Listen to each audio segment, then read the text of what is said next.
Ladies and gentlemen, boys, girls, and all you curious minds at home, I hope you're ready to rumble because this is Campus Debates. On this show, we're all about debunking myths, unpacking the unknown, but most importantly, unlocking the power of conversation. People, we have started a revolution where young people are not only pointing out the problems, but are choosing to be active, engaged, and involved in matters, policy, and issues that are affecting their society and their generations to come. I am one Ivy Musundi. I am a seasoned debater, but for tonight, I am your host. I am joined, as always, by two very strong teams from two prestigious institutions. On side proposition, we have the team of Shamia Muchesia and Victoria Kendi from Strathmore University. And on side opposition, we have the team of Fresia Awar and Kiragu Kimani from the United States International University, Africa. Now, we're just going to play a short game to interact with the debaters and let you get to know them. I think before you sit, I'm just going to ask you a few questions. First of all, Kiragu Kimani is a very seasoned debater. Kiragu, do you have a TikTok account? You love Mogithi music? Yeah. You listen to full albums on TikTok? No, just like short clips. Okay, nice. So what I'm going to ask you, because I know Victoria is probably very proficient on TikTok, and like Kiragu, I don't know how they're going to balance out the motion for today. Shamia, who would you think are the top 3 most followed TikTokers? Well, I think that's interesting. I would go for Selena Gomez. No, in Kenya. Oh, in Kenya. Difficult. I think Aziad definitely has to be there, Wabosha, and I don't know, let's go with Victoria Kendi here. That's how much confidence he has in his partner. Now, let's try to predict who will win the motion for today. Fresher, who do you think are the top 3 most followed TikTokers in Kenya? Well, in my opinion, Aziad, Wabosha Magazine, Boy Wamboy, Carlos the Dancer, I think, Fletchy Carlos, and I'm not too proficient on that app. You see now, we have overachievers as debaters. I asked for 3, Fresher is giving me 5. I asked for 3. But anyway, you can go do your research, find out who the top 3 most followed TikTokers are in Kenya, and see which of the 2 teams won this first half of the debate round before we get into the serious matter. Now, the rules of the game are very simple. Speakers have 6 minutes to give their case. They're encouraged to take a question which is named a POI to just allow them to interact with each other's cases and questions. Panel of judges will also ask the speakers a question to provide clarity and in a bid to sway them. We are joined by a very experienced panel of judges, chaired by the very able Miss Becky Alec from Strathmore University. She is joined by Miss Perez Ngono from Kenyatta University. And our very own Sir Hilary Matano. He specifically mentioned that I should introduce him as Sir Hilary Matano. Why are you so Englified, sir? Why do you not follow your roots? Why would you tell me to call you sir? I have not necessarily told you to do so, but my friends call me sir, so it is important that anybody interact with calls me sir. amesema you set the standard for how you be addressed, sindio?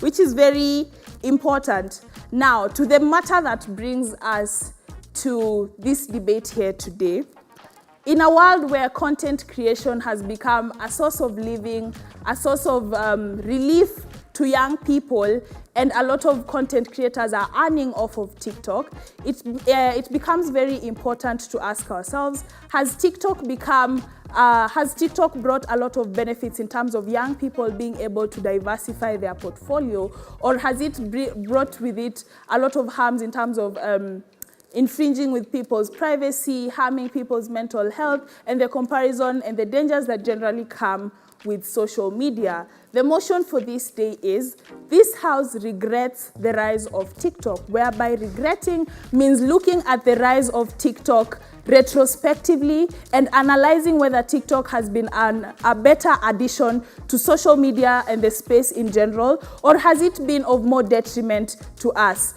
With that, I think we'll invite the first proposer to begin for us this debate. Here. My name is Shamia Muchesia. I'm going to be the first speaker, and my time starts in 3, 2, and 1. So just to be clear, panel, we prefer a world where individuals were not constantly hooked to their screens watching things such as Murife Don't Run and It's Giving Zimbabwe, and instead were constructive enough within their duties and even go to the other alternatives as to which they can be able to get leisure. Framing, 4 pieces of framing as to how today's debate looks like. Firstly, how does TikTok work? Because if we do this, then we're able to prove the delta, or rather the tipping point within why TikTok is a bad thing in and of itself.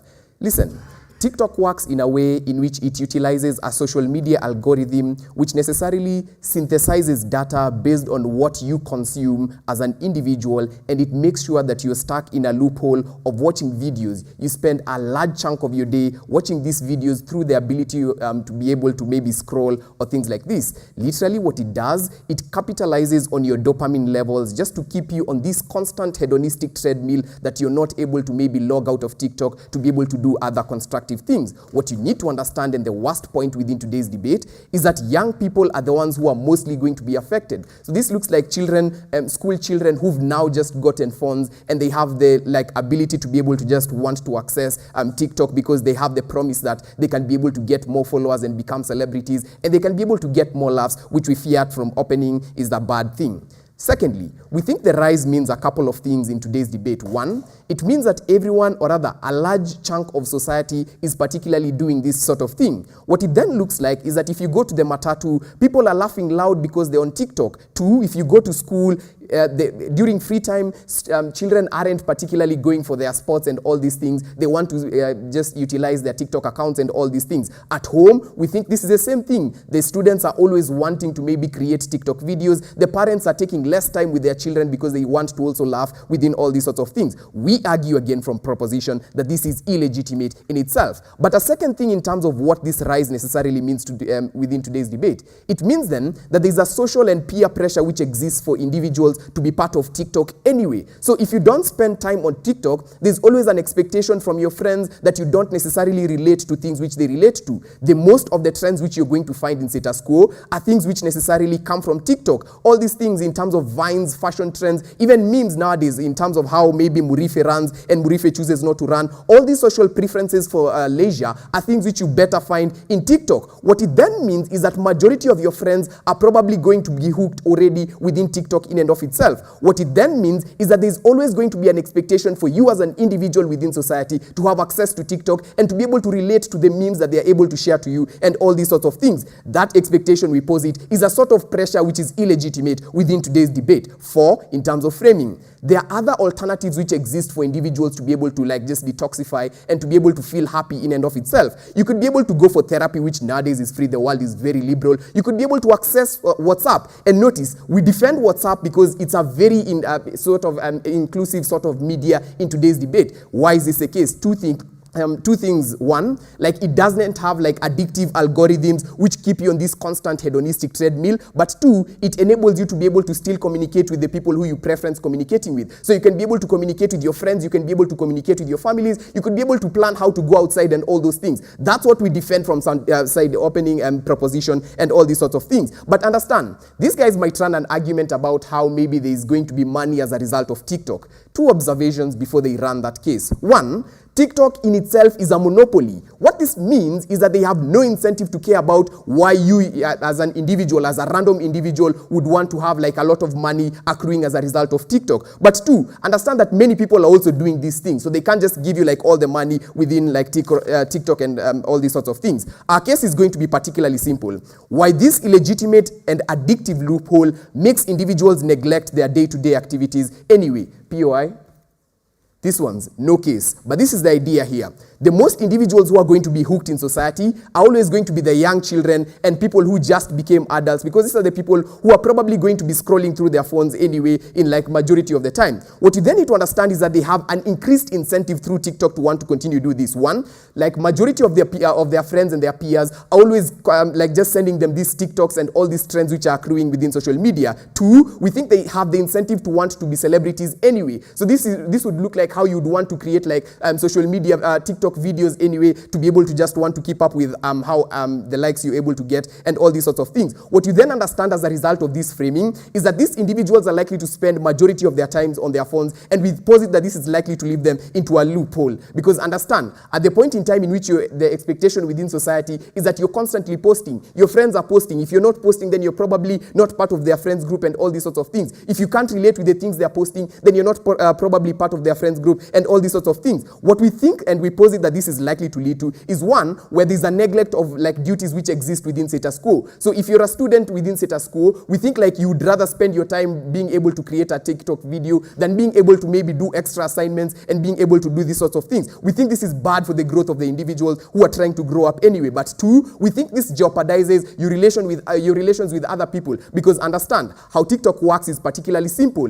You just scroll, and you're going to find videos which necessarily keep you within this loophole, this addictive loophole, because they're capitalizing on your dopamine. What we then think this jeopardizes is how you're able to relate with other individuals anyway. So you'd probably ignore your younger sister because you want to be able to keep up with the next trend which is coming up, watching Zimbabwe and all this, giving Zimbabwe and all these sorts of things. Why is this particularly bad on our side of the house? We think this is a social conditioning which enables people to normalize the preference of leisure above work, and we think this is particularly problematic at the point in time in which TikTok rights stand with side proposition. Here. We now welcome the first opposer to begin for us their case. Here. My name is Fresha Diana, and I'll be beginning my speech in 3, 2, 1. Now, panel, kindly exist on a spectrum that we want to understand the case of side proposition, in the sense that their framing largely exists within an age group categorization, and that is kind of problematic on their end. What framing we bring on our side of the house is that we want to understand how TikTok came about to be. It started as a platform of dancing and a platform of music, but it evolved to accommodate other societal norms and goals, and in so doing created accessibility and popularity. Now, what side proposition wants to run in this sense is that TikTok is an addiction, or TikTok is becoming a social erosion. We feel that there is a problem within that case, because TikTok in our side of the framing looks like a democratization of media, in the sense that there's a difficulty to access mainstream media. Therefore, we feel TikTok gives that gain of accessibility, particularly to Kenyan content creators, where we feel we largely exist.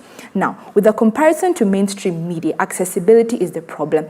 Now, looking at the era of the COVID-19, there were no alternatives to reach, or no metrics of information or alternative medias that existed. Now, we feel that these niche sectors that evolved and developed during the TikTok era has created a personalized entertainment through accessibility to the youth, in so providing an engagement of political critique and reaching the mass through participation. Therefore, we feel we do not regret the rise. Now, it also creates a sense of connection on ideologies, where Shamia feels that it's an addiction to you. We feel that a means of convergence whereby interest and connection is existing rather than it being expensive. At the point in which we cannot access mainstream media, alternative social media outlets like TikTok platforms have been provided, in the sense achieving a means of accessibility to the youth. We feel largely that mainstream media hasn't yet gotten to the people in a means of engagement, because it creates that connection, therefore expansively including popularity, as well as creating individual needs of entertainment. Information discernment is a very important thing to note in this debate. Why is this so? We feel that with political discourse, activism, and other forms of checks and accounts exist in TikTok, to a point where he says addiction exists, is largely very symmetrical, because he's categorized it and affirmed it to a particular age group, that being young adults. Unfortunately, TikTok exists for the majority of the people who can actually access, because the accessibility rate is expansive to a larger scope of age group, that it cannot be confined to one. Now, we feel tying it to it just being popular and you existing on TikTok trends is a very minute problem than rather what TikTok has to offer. It offers a platform whereby people can engage in discourse. And at the point in which we have information discernment, at the point someone makes a video and you feel you don't relate to it or it's untrue, there's so many other people who can come and literally say duetting your TikTok videos to discern that information. Therefore, checks and balances exist in accounting. Now, on the issue of addiction, where people resort to leaving their responsibilities, we feel that addiction necessarily is not the biggest problem that proposition actually has with TikTok, in the sense that addiction comes about as a means of no control, where very few people exist within that. The comparison to this comes about whereby with the algorithm that he sets forth to exist, people have different criterions or different niche needs that they want to meet within participating within this platform. In so doing, people can actually access different forms of media engaging. Someone like Kiragu can go onto TikTok, get his Mugithi music playlist on there, as opposed to having alternative means where you cannot even access this sort of media. That connection on ideology comes about as a high popularity. Therefore, we do not regret the high rise. I'll take you. TikTok necessarily means that children constantly get exposed to immoral showings and immoral challenges, such as the silhouette challenges. Defend why that's a good thing anyway. That is a minute harm on your end, simply because particularly places like China, there is an age limit, there is a family categorization as to what information you can actually access on TikTok. For you to actually run that case that many people are eroded on that app, it means that there is no forms of checks and balances within the application itself to prove that this app is very morally abhorrible. Now, we run to you two things in this debate, that it's very important to understand where TikTok came from as to why we want to accept, because we feel that the difficulty to access mainstream media or people to actually get opportunities to work in a place even like KTN, Standard Media Group and whatnot, TikTok provides this platform as an economic improvement within the society as well, for people to express their feelings within a form of that is not expensive, one of all, it's accessible and engage with vast mass of people, because the app is largely existing within majority of the people, as now internet connection is not that really expensive in a country like Kenya. We also feel that it provides a means of social justice, because as I've already shown you, there are checks and balances to show that accounting exists within the app, as well as now providing an app that is very accessible, now evolving to a media that accommodates social norms and goals, as opposed to what proposition runs to you, that it simply erodes you and you're hooked. That largely exists within very few people in the society, and we feel that from side opposition, we do not regret the rise of TikTok.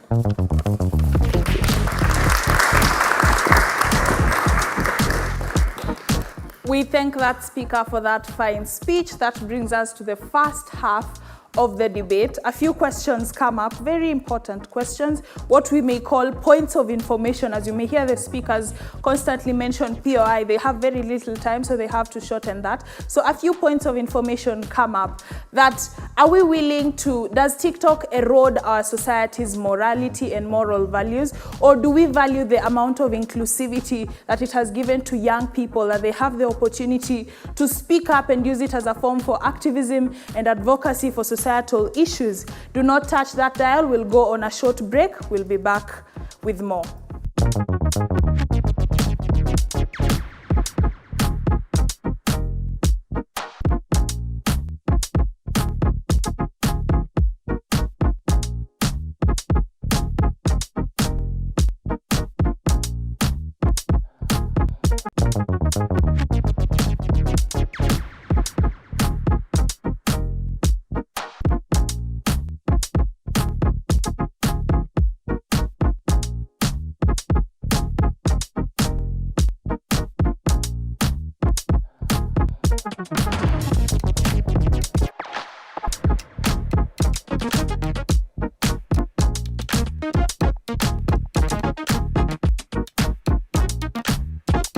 Welcome back, ladies and gentlemen. This is Campus Debates with me, Ivy Musundi. The motion we're discussing today is this House regrets the rise of TikTok, where we're discussing whether TikTok has been a benefit in terms of inclusivity and providing young people with a platform to monetize their skills, or has it been a place where our society's moralities have been eroded and we're subjecting our young children and people to standards of morality that will harm them in the future. At this point, we just like to remind you to engage with our Twitter poll that has been placed up. Tell us which side of the motion you're leaning more towards. Do you think TikTok has been a good thing, or the rise of it has been too controversial for Kenya and our Kenyan society? With that, we welcome the second proposer to continue for us this debate. Here. Okay, so I'll start my speech in 3, 2, 1. The main thing OP tries to run in this debate is that, first of all, there are checks and balances. And I will prove to you how there are no checks and balances, and that TikTok does not even have the incentive to even incorporate these checks and balances, right? 2, they also run the notion of accountability and how this platform can even promote things like social justice, etc., whatnot. 1, how does TikTok work? TikTok is clearly a monopoly in terms of like everything they propagate for, in the sense that, 1, it is a platform where there is unlimited market and there's no competition. Currently, we can't see any app that is competing with TikTok, right? This essentially means that at the end of the day, there are less restrictions. Why? Because if they regulate less, that essentially just means that more people are able to access this, right? 2, why will they even regulate this when at the end of the day, it is their major form of like market, etc., whatnot? 3, understand that with such low forms of regulation, essentially more children are more likely to buy into this idea, because 1, even if the regulations they speak of don't exist, the regulations that are majorly in TikTok include, 1, people can go and maybe say that your account is bad, etc., whatnot. 2 things. At the point in time where people now go and do this, 1, they don't essentially come and verify or rather check the content, etc., whatnot. What they essentially do is just ban. So essentially, even their major form of like, if they try to run about the notion of income, etc., whatnot, what you need to realize, if you're even like a famous person or you're essentially just like doing well, your actors or your competitors can essentially just come and report your account majorly because it is doing well and doing whatnot. So let me just start off on our major points, right?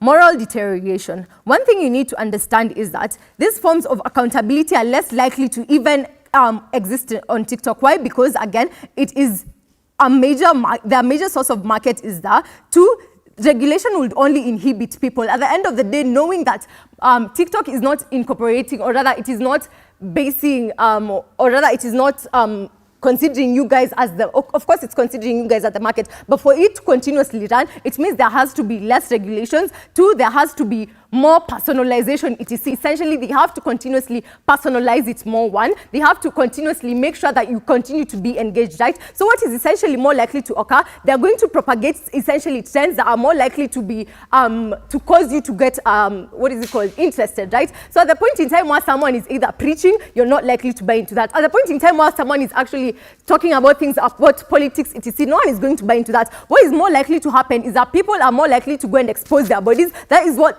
will buy more into the TikTok space, right? Two, what is more likely to be bought into is whether there are such trends as where people have challenges to try. There's actually a challenge that went on, and such a kid, they tried to hold their breath and then they fainted. These are trends that are more likely to catch on, right? So even if they try to give us the notion of social justice, taking them at their best case, that's if they even have a case, propagating such things are more likely to run into serious spaces, right? She clearly said that TikTok started as a dancing app and a singing app. Currently, we can't see that in this app, right? That has just meant that such deterioration and lack of such regulation essentially propagates notions that are not even meant for the original goal of this app.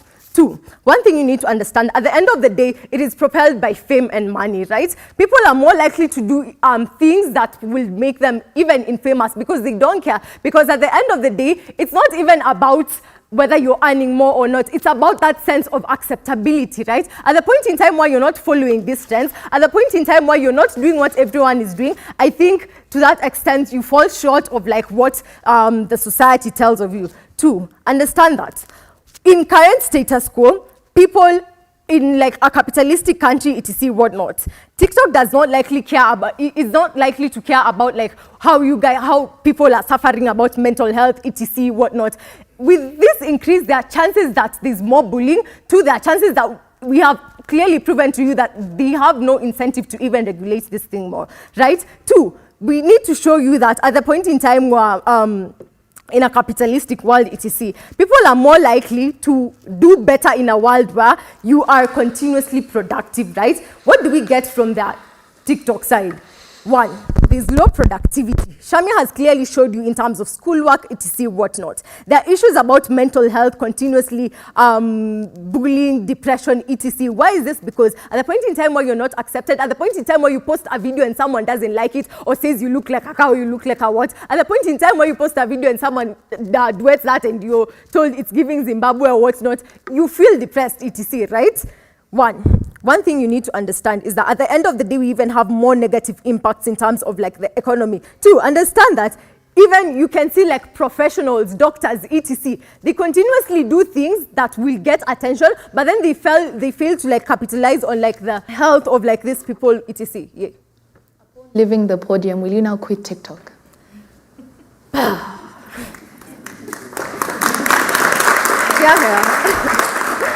Two things. One, at the point in time where you are on the side of TikTok, take note, panel, we're not opposing the TikTok thing. What we're opposing is the rise of it. What we essentially tell you is that we are okay with this thing being a leisure thing, etc. But then what we essentially don't propagate for is a world where this thing is not regulated and it continuously rises to just propagate the capitalistic thing of what TikTok essentially has.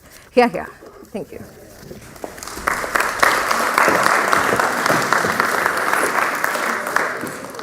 We thank that speaker for that fine speech. A question is asked, because you are defending a world where we do not have TikTok, will you quit TikTok? With that, we welcome the last speaker of the day, the second opposer, to close for us this debate. Here. Starting my speech in 3, 2, 1. Panel, fundamentally one of the reasons that proposition will lose this debate is because they do not understand the concept of regulation. For any company, whether social media, whether physically set up as a mainstream media house with cameras and all that, you all have to be regulated by the government. They would require you to adhere by certain rules. You cannot show certain content to kids. You cannot show it at a certain time. You cannot have certain adverts. We think this is something that applies as across platforms. So any any material that comes from their side that is necessarily dependent on the idea that a child will see something that is going to affect their mind, we think really is irrelevant because it does not consider what happens in status quo. On to what we think is one of their fundamental pushes, the idea of addiction. I would want to posit this is extremely non-exclusive. Video games are considered to be highly addictive, yet we do not regret them. What is chosen as the mechanism of dealing with this? There exists ways of trying to use these things in moderation. Think about how things like Fortnite are regulated in places like China, where you can only use it for 3 hours. You can literally have apps that like block you from using your other apps. There exists even like checking mechanisms with your friend. You can agree that I've probably been using this app for way too long. We don't think the idea is that it is just like reckless usage which has no mechanism of regulating this, and we even think the individual has an incentive to regulate themselves such that they can still do this for a longer time benefit. So we don't think that the push that comes from their side about this thing being extremely addictive is enough for them to win this debate. Anyway, second thing, we then think like things like dopamine can still be regulated. We think even drugs can be consumed with some level of regulation. When you drink a beer, you don't always have to drink like 20 beers. You can drink 1 beer and be on your way home. We think the matter of using things that we can tell are problematic, because we think that's all they've been able to prove, that if you use this thing in the bad way, things will go wrong. We think it is possible to use it without things getting that wrong. Anyway, we then think they don't fundamentally engage us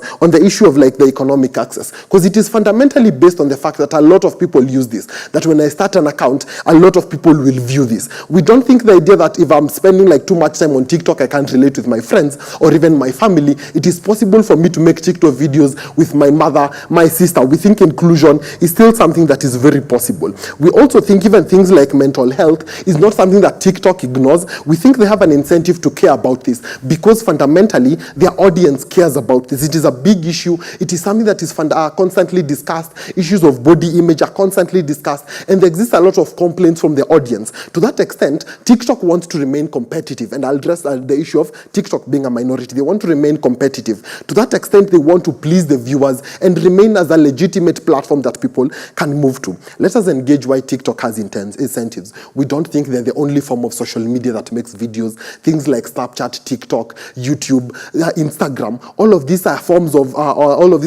of social media that provide individuals with opportunities to make videos and post them online for people to see. So they're always existing in constant competition. Before TikTok, you still had forms of social media. So they always have to compete with these guys to see who will be on top and maintain the market, and also even prevent other people from taking over their market. Because if you obviously show that you have no capacity of regulation, that people are constantly getting sick from using your platform, no one will engage with you. We believe there is clear incentive for them to want to get better. I'll take the point. The debate doesn't exist in a vacuum. The best accountability TikTok has is to ask if you're 18 years old. Defend why a rise of viewership from children is particularly like a good thing for them to view all these immoral challenges anyway. Okay, panel, we think if your parent can buy you a phone, they probably have an incentive to prevent you from doing some things on your phone.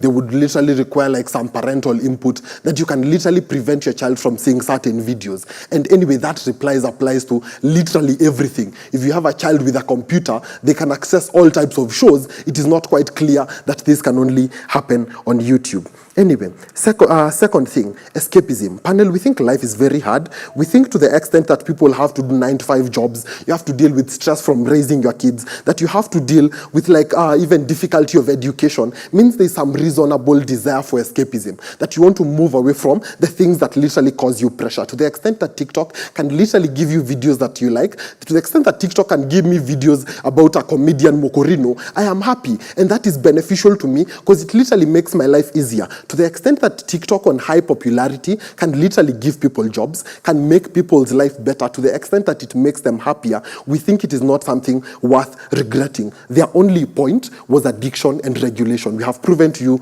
those two things do not stand. Opposition wins. Thank you.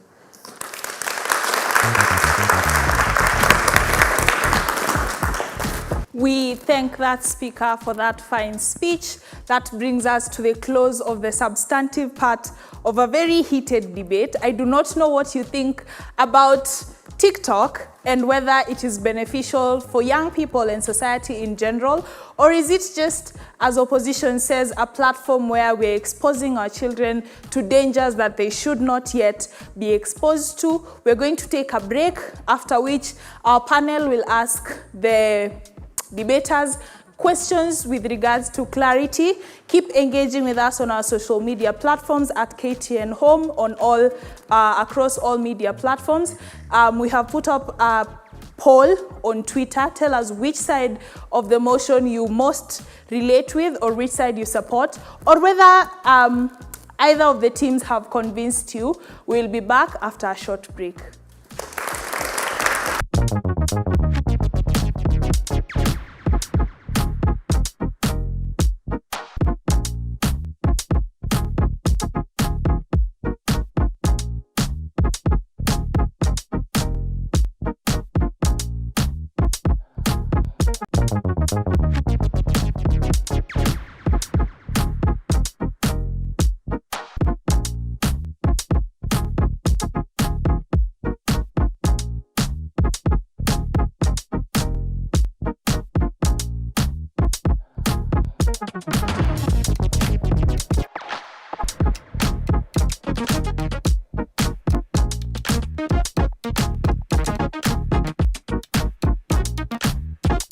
Welcome back, ladies and gentlemen. This is Campus Debates. Tonight, we're discussing the rise of TikTok. Should we regret the rise of TikTok, or do we not regret the rise of TikTok? After a very heated debate and an even more heated deliberation by the panel, we're ready to hear questions of clarity from the panel. Debaters, note that the panel is going to ask you one general question for both teams and one specific question from a judge. However you answer this question may or may not sway the judge's decision, so be very careful how you answer it. Even you at home, you may or may not be swayed by this part of the answer, so be very keen how you listen to the answer. With that, I will hand it over to Madam Chair to lead us through this section. Here. A question for both teams. Do you think that governments, and this is just all over the world, are capable of regulating media houses? And if that's the case, is it a good thing or is it a bad thing, using TikTok as an example? Well, thank you. So I don't think governments can be able to regulate companies which are particularly big, especially if you look at TikTok. One, we defend that they are a monopoly in the sense that if you look at the sales that TikTok has, the revenue they give to countries like the United States of America, it is particularly high revenue that the incentive to regulate is always minimal. And this exactly takes out what they say, because ideally what you then find in terms of accountability and regulation is that the best they can do to regulate it is ask you what date you are particularly born or something of the sort. We pose it from like government. That isn't enough to be able to protect children from the challenges we are talking about in terms of the silhouette challenge. They lose. Thank you.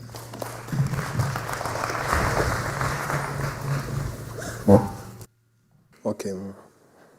I think it is difficult to regulate media, but I think the incentive exists from the people as they are on the receiving end of the media. You do not want to live in a country where you have companies that have huge powers of distributing information that you do not regulate.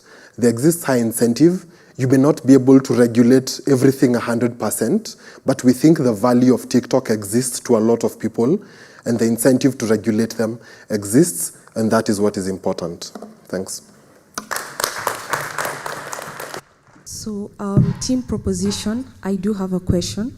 So, Shamia and Kendi, we do have social media platforms like Facebook, Instagram, and Snapchat. So, we have reels that are being posted on Facebook, and people have already monetized on that. We have people getting paid because of the reels that they post on Facebook. Why is it that a lot of people or the masses find it most preferable to opt for TikTok as a way of like monetizing, and also posting reels and just going on social media and saying TikTok is the best way to go?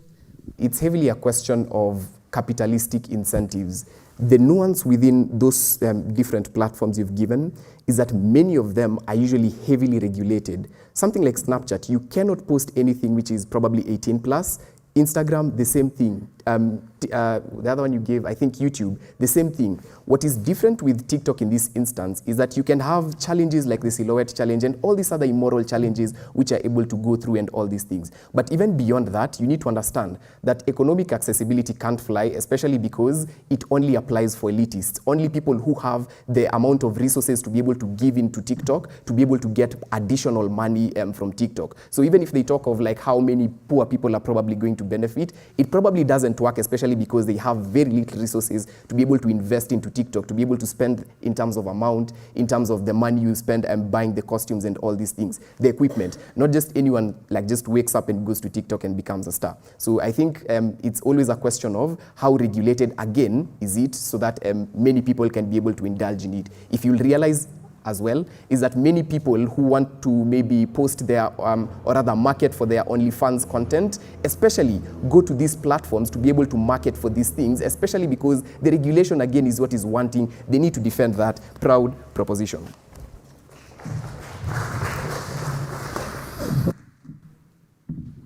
The question for the opposition reads, how easy is it to discern information on TikTok as compared to the other social media platforms? I think we live in the age of information, and TikTok provides an opportunity where we don't have to listen to one voice. That even if I listen to a story explaining to me how the elections were rigged, I can find other videos that explain the same was probably not true, which I think the most important thing is providing people with information and allowing them to make the choice. It is better than living in a world where we only have access to a few mainstream stations that control everything. It is better if there are more channels and more people creating content that can critique each other. That is a better world for the individual and for the masses.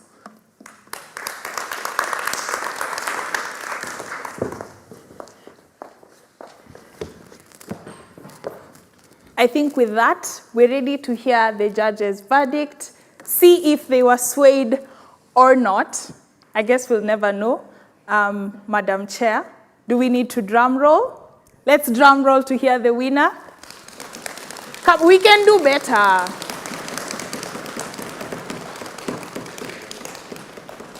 Okay, so after a very interesting deliberation, we decided to go for a split decision in favor of proposition. And this is why. So the motion stands, we do regret the rise of TikTok. And I think that this is a call that's largely influenced by things such as the responses to some of the key issues that both sides had to raise. Let's start with the proposition. Proposition talks to you about, one, the social pressure for individuals to want to join this platform. Right? The reason why people like myself will feel stigmatized if I tell you I'm not on Instagram, it's because everyone these days seems to be on Instagram, and that seems to be the way. They also talk to you about how there is a competition for money, and I think that we again largely swayed by the response they gave to the last question here, that not everyone who joins TikTok is going to become a star. So it means that you're going to mostly have to go over and beyond, post some very shocking content for you to get the masses to either get attracted to your content or not.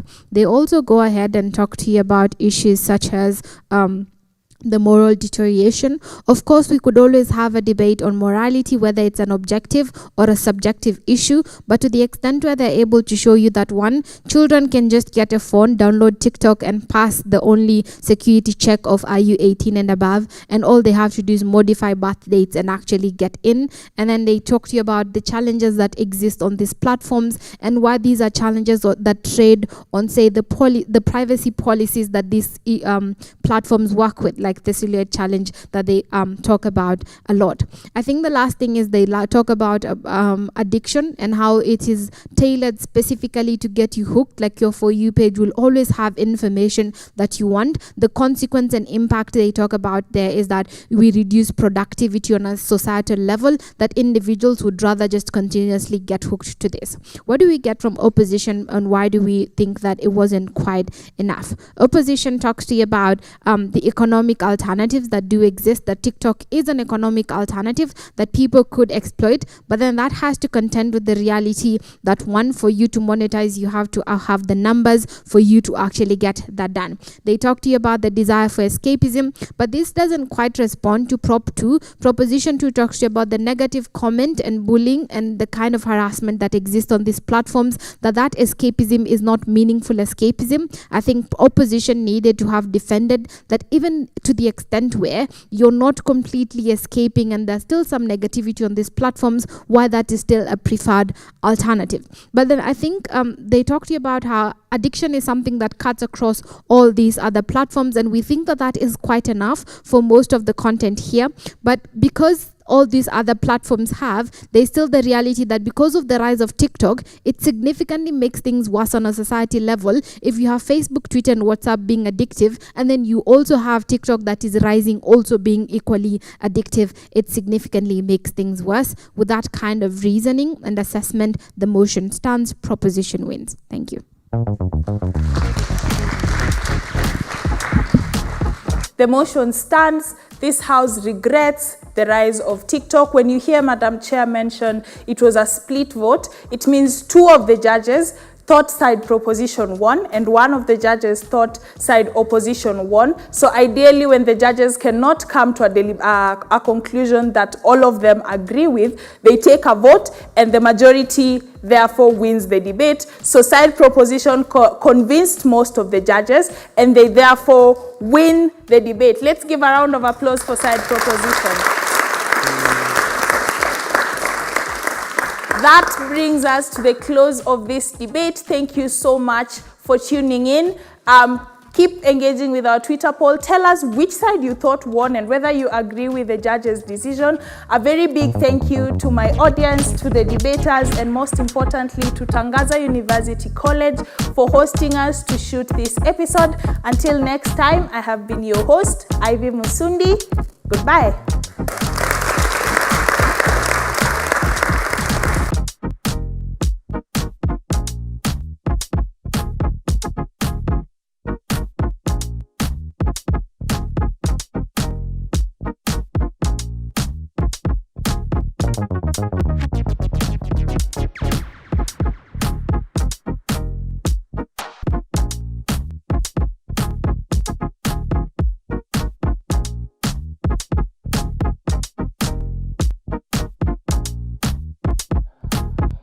Thank you.